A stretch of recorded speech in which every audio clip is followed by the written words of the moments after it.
Une expérience à 3 étapes a été faite sur une grenouille. Dans la première étape, on a posé la grenouille dans de l'eau chaude. Boum! Résultat, la grenouille a sauté, elle a fui. Deuxième étape, on pose la grenouille dans de l'eau à température ambiante. Ok? Pas chaud. Bonne température. La grenouille est à l'aise, elle nage même. Troisième étape, on pose la grenouille dans un récipient avec de l'eau à température ambiante, de l'eau qui n'est pas chaude, et on pose le récipient sur un feu doux, un feu vraiment doux, pour que l'eau chauffe progressivement. L'eau chauffe progressivement, la grenouille sent que l'eau est en train de chauffer, la température monte, la grenouille sent que la température monte, mais la grenouille ne s'échappe pas et la grenouille finit par cuire dans cette eau-là. En général, quand je raconte cette histoire aux gens, les gens trouvent que la grenouille est vraiment stupide. Comment elle a pu se laisser griller, comment elle a pu se laisser cuire comme ça dans cette eau-là? Elle voit que la température est en train de monter, elle voit que les circonstances changent, mais elle reste là jusqu'à ce qu'elle soit grillée. Moi, j'ai envie de vous poser une question et ramener cette situation-là à nous les humains. Qu'est-ce qui fait qu'un homme qui a un boulot, un homme qui travaille et qui sait qu'il va aller à la retraite, qu'est-ce qui fait qu'il ne prépare pas sa retraite? Qu'est-ce qui fait que pendant tout le temps où il est en train de travailler, il y a même des indicateurs? Il y a peut-être des banques qui vont venir le voir pour lui dire prépare ta retraite. Il y a peut-être un collègue dans le même service qui est en train de préparer sa retraite. Il y a plein d'indicateurs qui peuvent lui rappeler que la situation est en train de changer, que les données ne sont plus les mêmes et que quelque chose de mauvais est en train de se passer.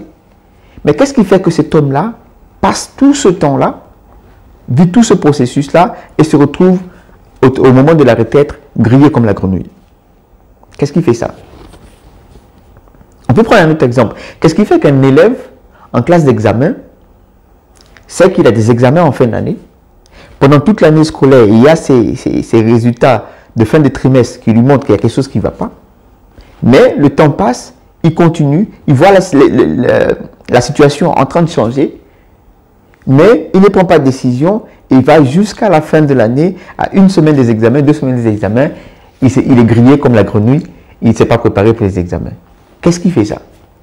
Qu'est-ce qui fait qu'un homme qui fume, par exemple, il sait très bien qu'en fumant, il va se créer des problèmes. Et c'est même marqué sur c'est même marqué sur les paquets de cigarettes là. Que si tu fumes, voilà ce qui va t'arriver. On met même les photos des maladies, des différentes maladies qui sont provoquées par le fait de fumer. Qu'est-ce qui fait que pendant tout le temps, il a même des indicateurs. Très souvent, des gens sont en train de lui dire arrête de fumer, ou bien même il a des infections, des maladies, ou il va à l'hôpital, le docteur lui dit c'est dû à la cigarette. Mais qu'est-ce qui fait que malgré ces indicateurs, que la situation est en train de changer? Qu'est-ce qui fait qu'il se retrouve un jour à l'hôpital où on lui dit que c'est foutu pour tes poumons et il est grillé comme la grenouille? Qu'est-ce qui fait ça?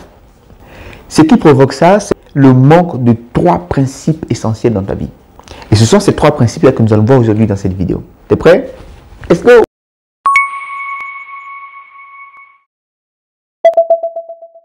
Il y a donc 3 principes que si tu ne suis pas et que si tu ne mets pas dans ta vie de tous les jours, il y a de fortes raisons qu'au bout d'un processus, que ce soit ton emploi, que ce soit ta santé ou un compartiment important de ta vie, même en amour, que tu sois grillé à un certain moment comme la grenouille. Le premier de ces principes-là, c'est l'objectif, avoir des objectifs. Avoir des objectifs dans la vie, c'est comme avoir une boussole. Tu vois, imagine un gars qui est dans la forêt. Le gars est dans la forêt et il veut sortir de la forêt et il n'a pas de boussole. Et il n'a pas de moyen pour indiquer le nord, le sud, ou bien pour indiquer là où il va. Il n'a pas de repère, on peut dire ça comme ça. C'est le meilleur des mots. Donc, il ne sait pas s'il est en train de tourner sur lui en rond dans la brousse là. Il ne sait pas s'il est en train d'aller dans la direction opposée de là où il est censé aller. Il ne sait pas, il tourne juste parce qu'il n'a pas de repère et parce qu'il n'a pas de moyen pour s'orienter. C'est exactement la même chose avec l'objectif. L'objectif dans ta vie, c'est en quelque sorte la boussole de ta vie. Ce qui t'indique là où tu dois aller et si tu es vraiment en train d'aller dans le bon sens. Et si tu n'as pas ça, c'est sûr, tu as beaucoup de chances de te perdre et de te retrouver grillé au soir de ta vie. Je vais te dire une chose. Chaque fois que dans ta vie, tu vas te retrouver dans une situation de possession ou d'action et que tu ne te poses pas la question essentielle de l'objectif, il y a de fortes chances que cette action ou cette possession ne te serve à rien. Si tu veux, je répète, chaque fois dans ta vie où tu vas te retrouver dans une situation de possession ou d'action et que tu ne vas pas te poser la question essentielle de l'objectif, tu ne feras rien de cette action-là ou de cette possession-là. Qu'est-ce que ça veut dire? Je reprends encore le boulot. Tu trimes, tu te bats pour avoir un boulot. Tu déposes des CV partout, tu fais tout ce qu'il y a à faire. Il y a même des jours où tu ne manges pas parce que tu dois attendre, à tel ou tel endroit. Tu te décarcasses pour avoir un boulot. Le jour où tu as ce boulot-là, mon frère, si tu ne te poses pas la question de savoir ce boulot que j'ai là, c'est quoi mon objectif avec? Qu'est-ce que je vais faire avec? Ça va te servir à rien.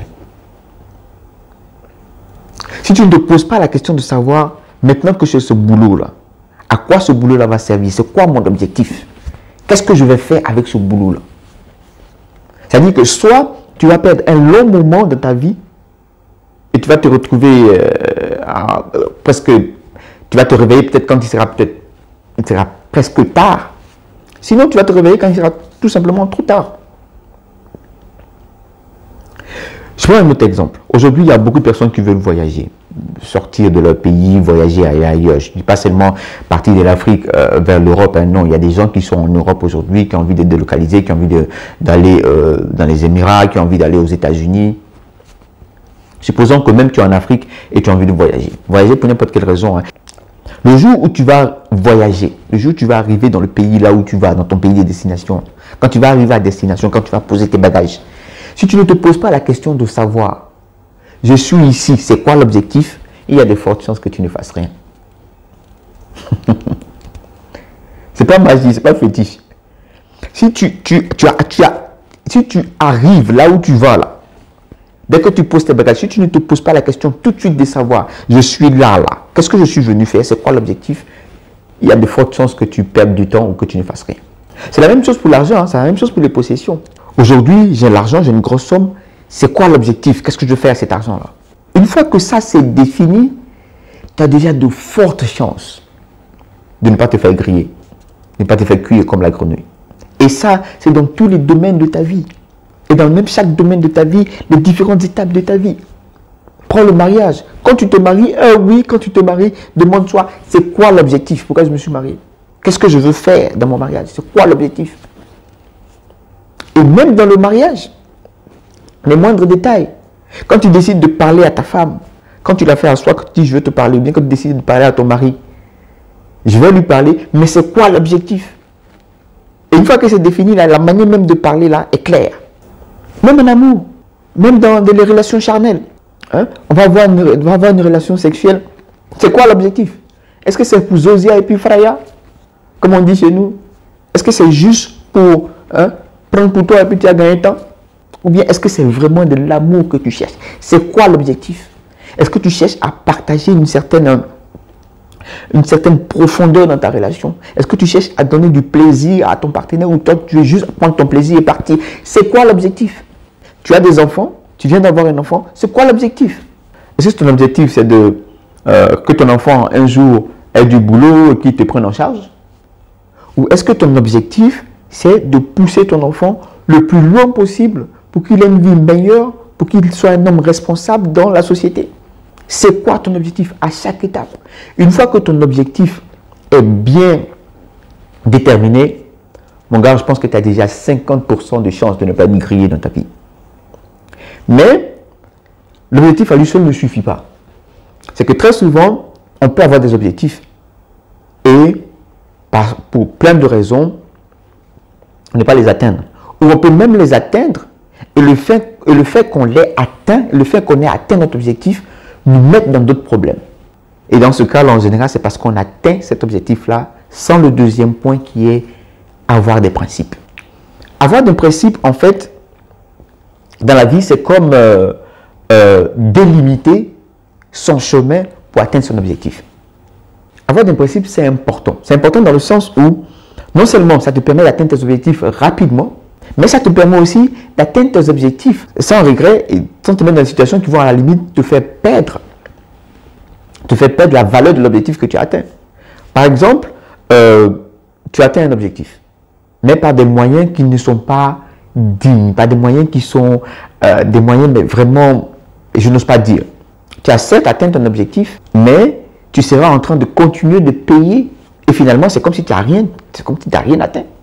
Tu atteins ton objectif soit parce que tu te prostitues, tu atteins ton objectif, soit parce que tu es allé faire du, je sais pas quoi, te faire chier à la gueule, tu atteins ton objectif, soit parce que tu as fait telle ou telle chose indigne.